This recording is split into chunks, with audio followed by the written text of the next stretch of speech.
by rejecting a fortune. The black boy said a phrase that no one ever forgot. 12-year-old Marcus Thompson stood in the pristine conference room of the largest law firm in Chicago, facing a table full of men in expensive suits who were offering him more money than his family had ever seen. The briefcase in front of him contained $50,000 in cash, and all he had to do to claim it was stay quiet about what he had witnessed 3 weeks earlier in the parking lot behind Lincoln Elementary School. "Son," said Richard Blackwood, the lead attorney for Pinnacle Construction Company, "this is a generous offer. Your family could use this money, couldn't they? Your mother works 2 jobs, your father is disabled, and you live in a neighborhood where opportunities don't come often. This money could change everything for your family." Marcus stared at the briefcase, thinking about his mother's exhausted face when she came home from her second job at midnight, about the stack of medical bills on their kitchen table, and about the college dreams that seemed impossible given their financial situation. But he also thought about Mr. Williams, his favorite teacher, lying unconscious in the hospital because these men had cut corners on safety to save money.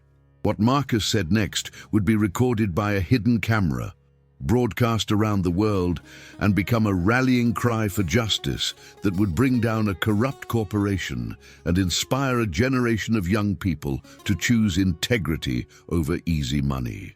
This is the story of how a 12-year-old boy from the south side of Chicago proved that some things are worth more than any fortune, and that sometimes the most powerful words come from the smallest voices.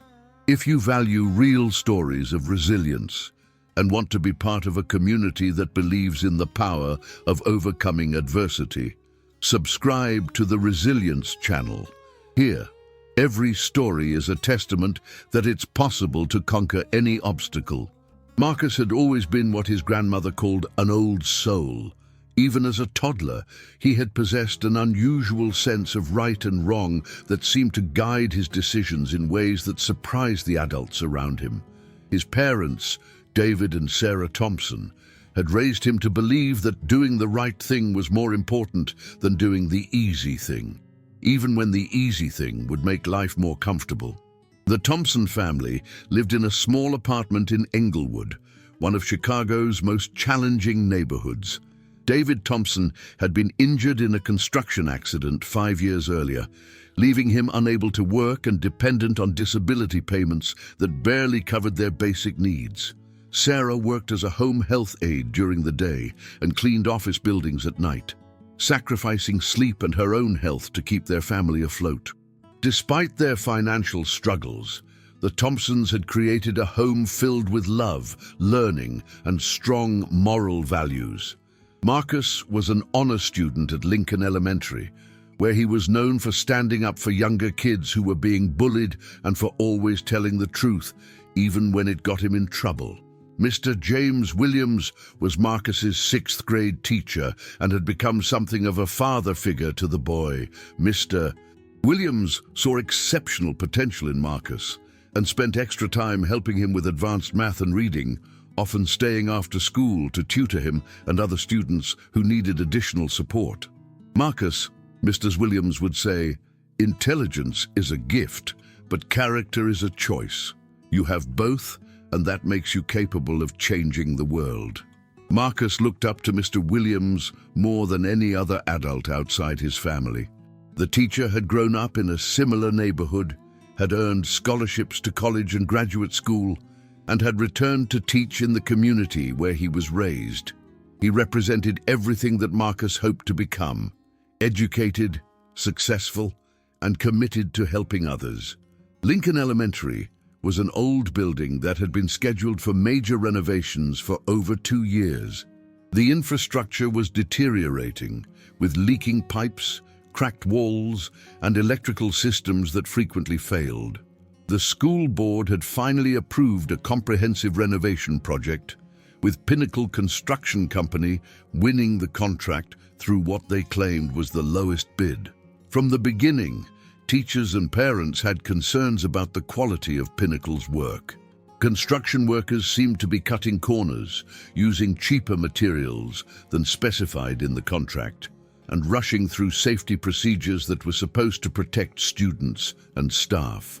Several teachers had filed complaints with the school administration, but their concerns had been dismissed. Mr. Williams had been particularly vocal about his concerns regarding the electrical work being done near his classroom. He had noticed that the contractors were not following proper safety protocols and had worried that the hastily installed wiring could create fire hazards or electrical dangers. "I'm not an expert in construction," he had told the principal, "but what I'm seeing doesn't look safe. These workers seem more concerned with finishing quickly than with doing the job right." The principal, Dr. Margaret Foster, had assured him that all work was being supervised by licensed professionals and that Pinnacle Construction had an excellent safety record. She asked him to focus on teaching and let the construction experts handle their responsibilities. Marcus often stayed after school to work with Mr. Williams on advanced projects, and he had overheard several conversations between his teacher and other adults about the construction concerns. He could see the worry in Mr.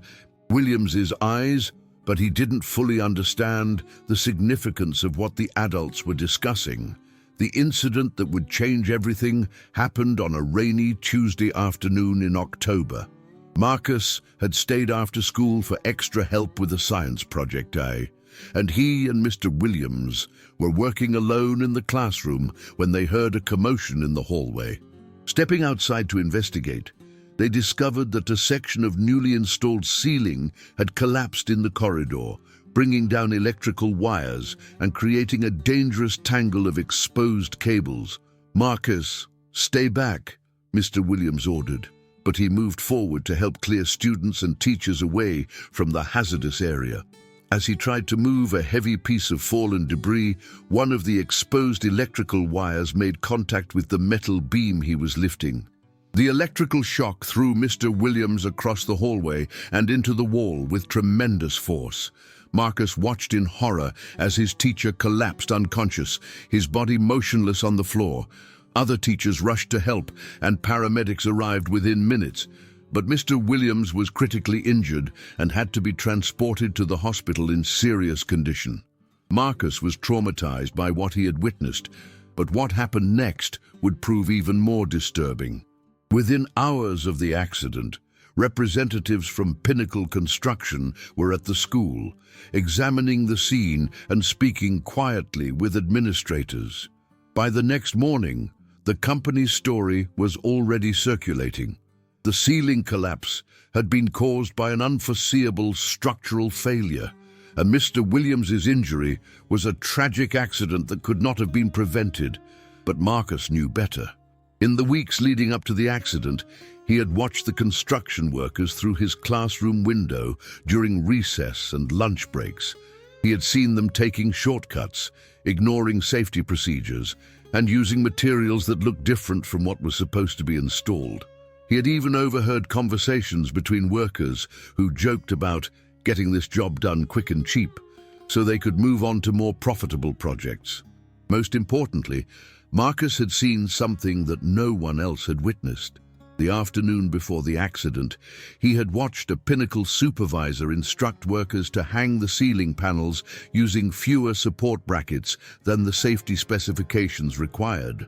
The supervisor had specifically told them to cut it close to save money on materials and installation time. When Marcus tried to tell adults what he had seen, he was initially dismissed as a traumatized child whose memory might not be reliable.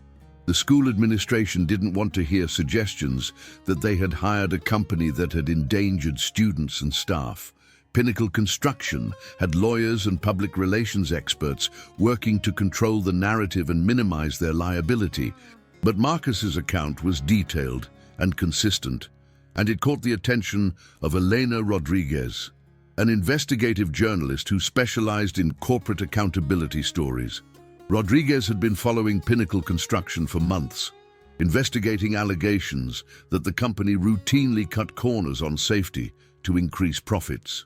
"Marcus," she told him, during their first interview. "What you're telling me could be very important, but it's also dangerous. If what you saw proves that Pinnacle Construction was negligent, they're going to do everything they can to discredit your testimony." Marcus's parents were terrified. They knew that going up against a powerful construction company could have serious consequences for their family. David Thompson was worried about retaliation that could affect Sarah's employment or their housing situation. Sarah was concerned about Marcus's safety and emotional well-being. "Baby," Sarah told her son, "we want to do what's right, but we also have to protect our family. These are powerful people who can make our lives very difficult." Marcus understood his parents' fears, but he couldn't stop thinking about Mr. Williams lying unconscious in the hospital, or about the other teachers and students who could be hurt if Pinnacle's dangerous practices continued. He felt a responsibility to speak up, even though he was scared of the consequences. The situation became more complicated when Pinnacle Construction learned about Marcus's allegations. The company's legal team began investigating the boy's background, looking for ways to discredit his testimony or discourage him from cooperating with the investigation. Richard Blackwood, Pinnacle's lead attorney, was a specialist in crisis management who had helped the company avoid liability in several previous incidents. He understood that Marcus's eyewitness testimony could be devastating if it became public, and he was prepared to use any means necessary to neutralize the threat. Blackwood's research revealed the Thompson family's financial difficulties, and he saw an opportunity to solve the problem quietly and efficiently. Rather than attack Marcus's credibility, he would offer the family enough money to make the boy's testimony disappear. The approach came through an intermediary, a well-dressed woman named Patricia Hamilton, who claimed to represent a charitable foundation that helped families affected by school accidents. She visited the Thompson home on a Saturday morning, explaining that her organization wanted to provide financial assistance to help families cope with trauma and disruption. "We understand that Marcus has been deeply affected by what happened to his teacher," Hamilton told David and Sarah Thompson. "Our foundation believes that families shouldn't suffer additional hardship because of these unfortunate events." She offered the family a $25,000 assistance grant that would help with medical bills, living expenses, and Marcus's educational needs. The only requirement was that the family sign an agreement not to discuss the details of the incident with media or investigators. David and Sarah were suspicious of the offer, recognizing that it sounded too good to be true. When they questioned Hamilton about the foundation's motivations and funding sources, she became evasive and suggested that they shouldn't overthink the opportunity. "This is a limited-time offer," she told them. "The foundation has other families to help, and we need a quick decision." The Thompsons declined the offer and asked Hamilton to leave their home. That evening, they received a phone call from Blackwood himself, who was more direct about what Pinnacle Construction wanted. "Mr. and Mrs. Thompson," he said, "I think there's been a misunderstanding about our intent. We're not trying to buy anyone's silence. We're simply trying to help a family that has been affected by a tragic accident." He explained that Pinnacle Construction had established a victim assistance fund specifically to help families like theirs, and that the company was prepared to be much more generous than the initial offer had suggested. "We're talking about life-changing money," Blackwood said, "and enough to pay off your debts, move to a better neighborhood, and ensure that Marcus gets the education he deserves. All we ask is that you allow our investigation to proceed without the distraction of premature speculation." David Thompson was angry. "Mr. Blackwood, are you suggesting that my son is lying?" "Not at all," Blackwood replied smoothly. "I'm suggesting that a 12-year-old boy who witnessed a traumatic event might have misunderstood what he saw. Children often fill in gaps in their memory with information they've heard from adults. We want to prevent Marcus from being exploited by people who might use his testimony for their own purposes." The conversation ended with Blackwood promising to call back in a few days, giving the family time to consider their options. But the pressure didn't stop there.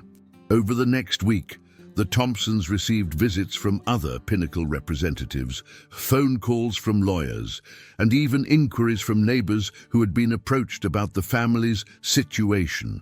Marcus could see the stress that his parents were under, and he understood that his decision to speak up was affecting his entire family. But every time he visited Mr. Williams in the hospital and saw his teacher struggling with the injuries that could have been prevented, Marcus felt more determined to tell the truth. The situation reached a crisis point when Blackwood requested a meeting with Marcus directly. He told the Thompson parents that Pinnacle Construction wanted to hear the boys' concerns firsthand and address any misunderstandings that might have contributed to the allegations. "We respect Marcus's intelligence and his desire to help his teacher," Blackwood said. "We think a face-to-face conversation will help everyone understand what really happened." Against their better judgment, David and Sarah agreed to the meeting, on the condition that they would be present and that the conversation would be recorded. Blackwood agreed to these terms, confident that he could persuade a 12-year-old boy to accept an offer that would solve all of his family's problems. The meeting was scheduled for a Saturday afternoon at Blackwood's law firm, in a conference room designed to impress and intimidate. When the Thompson family arrived, they were greeted by Blackwood and 3 other lawyers, all of whom expressed sympathy for what Marcus had witnessed and concern for his well-being. "Marcus," Blackwood said in a grandfatherly tone, "we want you to know how sorry we are about what happened to Mr. Williams. He's a good teacher, and we're all hoping for his complete recovery." Marcus nodded politely, but remained suspicious of the men's motives. Blackwood continued, "We also want you to know that we've been investigating the accident very thoroughly, and we've discovered some things that might surprise you. It turns out that the ceiling collapse was caused by a structural problem that had existed in the building for many years, long before Pinnacle Construction began working there." He showed Marcus photographs and engineering reports that supposedly proved his point, explaining that the school district had been aware of the building's problems but had failed to address them adequately. "The truth is," Blackwood said, "that if anyone is responsible for what happened to Mr. Williams, it's the school district that allowed students and teachers to work in an unsafe building." Marcus listened carefully but wasn't convinced by the lawyers' explanations. He had seen what he had seen, and no amount of documentation could change the fact that Pinnacle workers had ignored safety procedures. "Mr. Blackwood," Marcus said quietly, "I know what I saw. The workers were not using enough brackets to hold up the ceiling, and they were rushing to finish the job without following safety rules." Blackwood's expression became more serious. "Marcus, I understand that you believe what you're saying, but sometimes our eyes can deceive us. You were watching from a distance, through a window, while trying to focus on your schoolwork. It's possible that you misinterpreted what you saw." Marcus shook his head.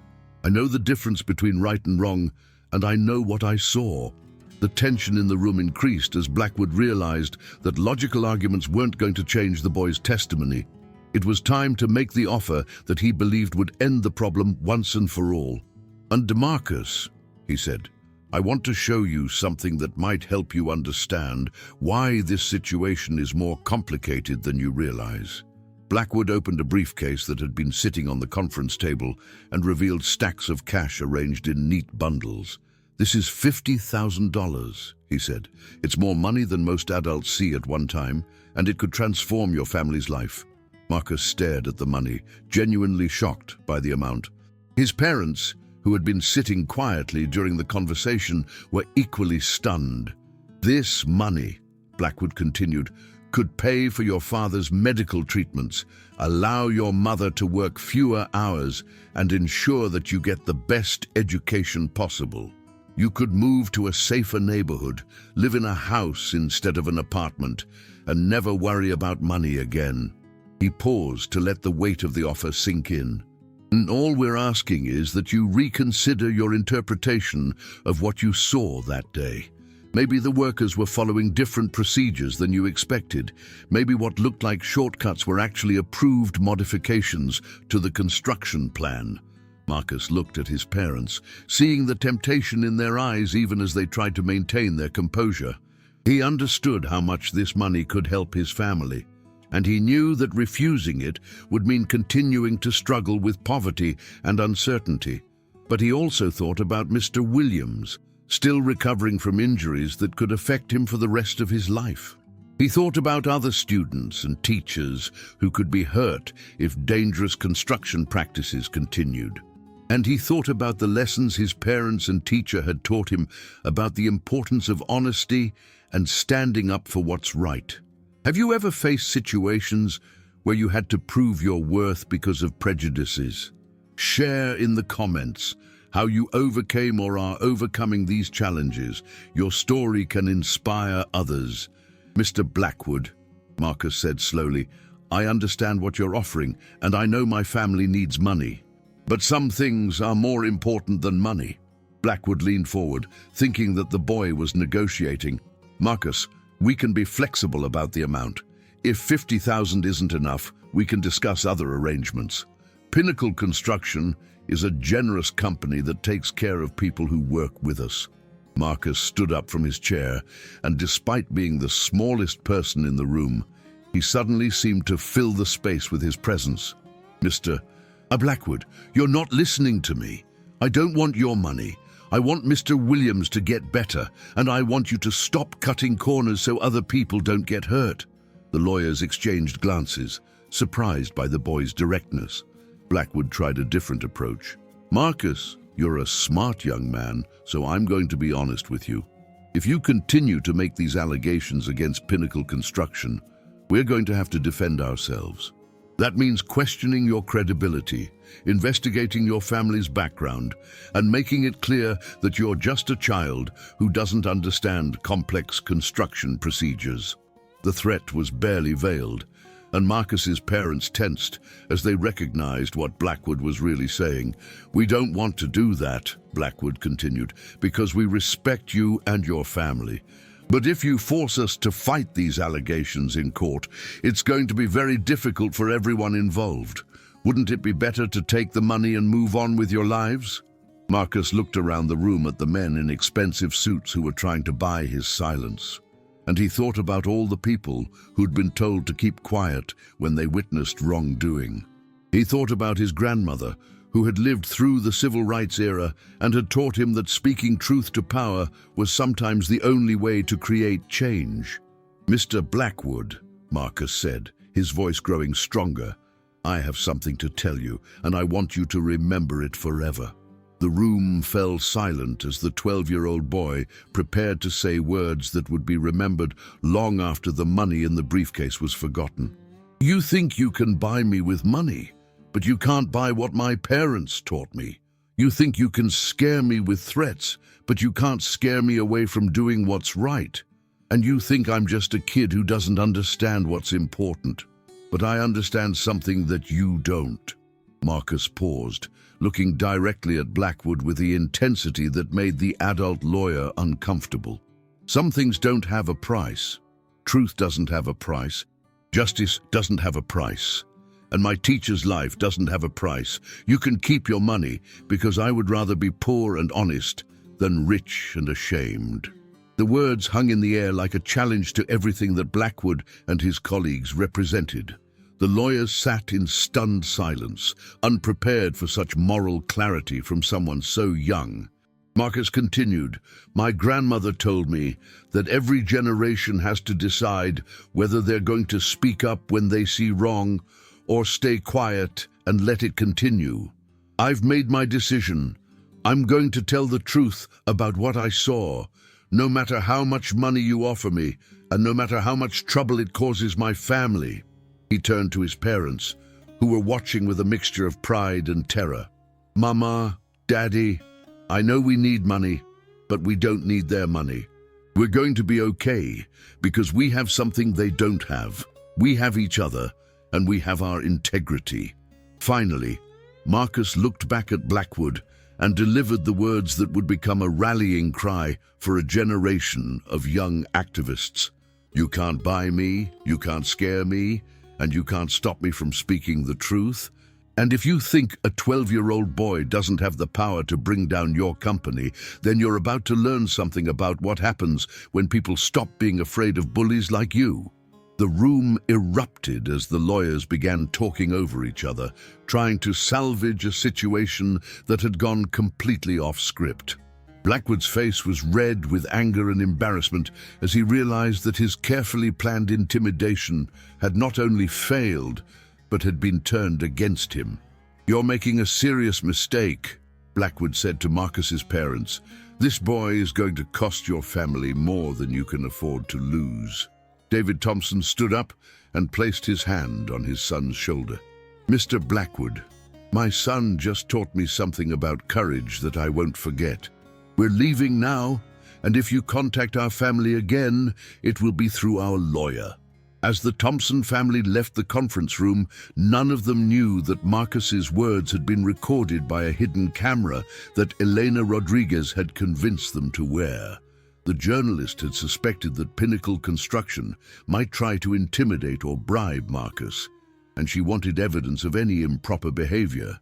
The recording of Marcus's rejection of the bribe and his eloquent explanation of why some things are more valuable than money was broadcast on local news that evening and went viral on social media within hours. The image of a 12-year-old boy standing up to powerful lawyers and choosing integrity over financial security captured the public imagination and sparked a national conversation about corporate accountability and moral courage. "But this young man has shown more character in 12 years than some adults show in a lifetime," said Mayor Lightfoot during a press conference the next day. "His courage in speaking truth to power should inspire all of us." The video of Marcus's speech was viewed by millions of people and shared across social media platforms with captions like, "This is what courage looks like," and "Some things money can't buy." Educational organizations began using the recording as a teaching tool about ethics and moral decision-making. But the real impact came when Marcus's testimony, backed by additional evidence uncovered by investigators, led to a federal investigation of Pinnacle Construction. The company's pattern of cutting corners on safety to increase profits was exposed, resulting in criminal charges against several executives and the revocation of their license to work on public projects. Mr. Williams, who had been following the case from his hospital bed, was deeply moved by his students' courage. "Marcus didn't just stand up for me," he said in an interview. "He stood up for every student and teacher who could have been hurt by those dangerous practices." The legal victory against Pinnacle Construction resulted in a multi-million-dollar settlement that was used to completely rebuild Lincoln Elementary with the highest safety standards. Marcus's family received a portion of the settlement, finally providing them with the financial security they needed, but earned through justice rather than silence. More importantly, Marcus's story inspired other young people to speak up when they witnessed wrongdoing. Schools across the country began inviting him to speak about moral courage and the importance of standing up for what's right, even when it's difficult. "I learned something important that day," Marcus would tell audiences. "Adults sometimes forget that doing the right thing isn't about being old enough or big enough or rich enough. It's about being brave enough to choose what's right over what's easy." The scholarship fund established in Marcus's honor has helped hundreds of young people from low-income families pursue higher education, with a particular focus on those who have demonstrated moral courage in their communities. Marcus himself went on to earn a full scholarship to Northwestern University, where he studied law with the goal of becoming a civil rights attorney. His professors were consistently impressed by his maturity, his commitment to justice, and his ability to articulate complex ethical principles with remarkable clarity. "Marcus has the kind of moral foundation that can't be taught in law school," said Professor Janet Williams, his constitutional law instructor. He understands that the law should serve justice, not the other way around. During his sophomore year, Marcus was invited to speak at the Democratic National Convention about the importance of young voices in politics and social justice.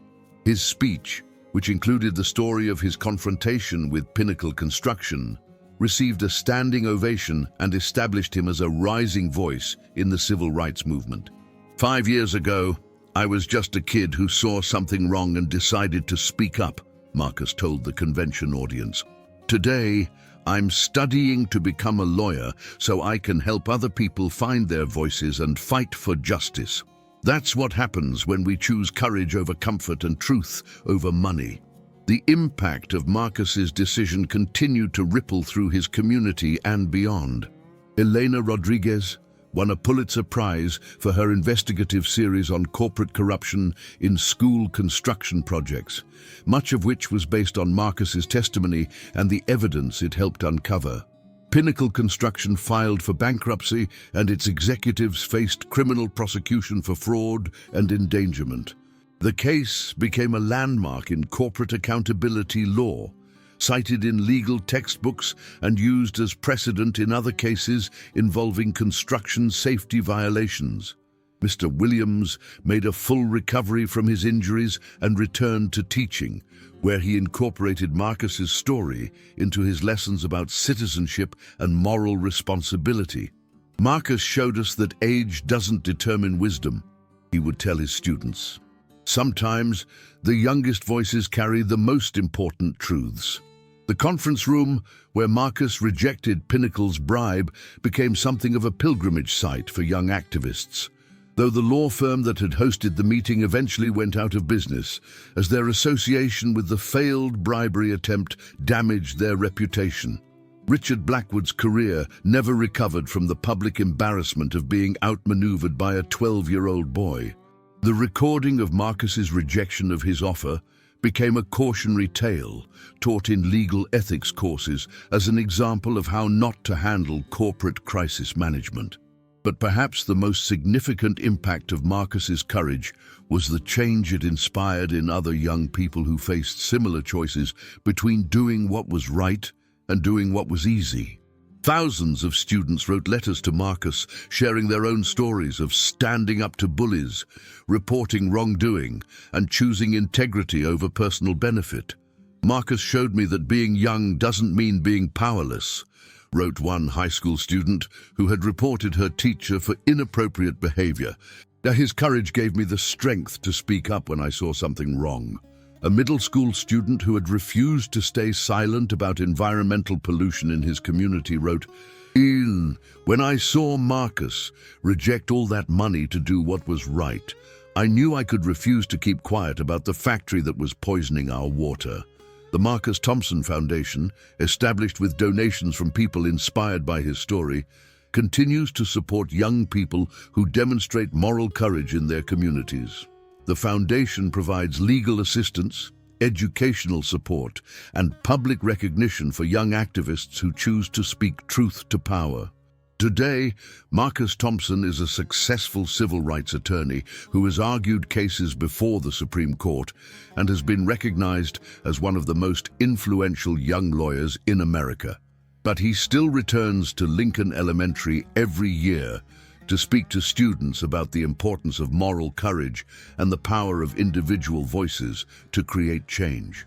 "I was just a kid who saw something wrong and decided to speak up," he tells them. "But that decision changed my life and the lives of many other people." That's the power you have when you choose to do what's right instead of what's easy. The words Marcus spoke in that conference room, "You can't buy me, you can't scare me, and you can't stop me from speaking the truth," have become a motto for young activists around the world. They appear on T-shirts, protest signs, and social media posts whenever young people stand up against injustice. The 12-year-old boy who rejected a fortune to speak the truth became a man whose integrity and courage continue to inspire others to choose justice over personal gain. His story proves that sometimes the most powerful response to corruption and intimidation is simply to say no to stand firm in your values, and to trust that doing the right thing will ultimately lead to outcomes more valuable than any amount of money. Marcus Thompson didn't just reject a bribe that day. He rejected the idea that everyone has a price, that justice can be bought and sold, and that powerful people can silence truth with money. In doing so, he proved that moral courage doesn't depend on age, wealth, or status. It depends only on the willingness to choose what's right over what's profitable. The fortune he rejected was $50,000, but the legacy he created was priceless. And the phrase he spoke that day continues to echo wherever young people face the choice between staying silent and speaking up, between accepting injustice and demanding change, between taking the money and taking a stand.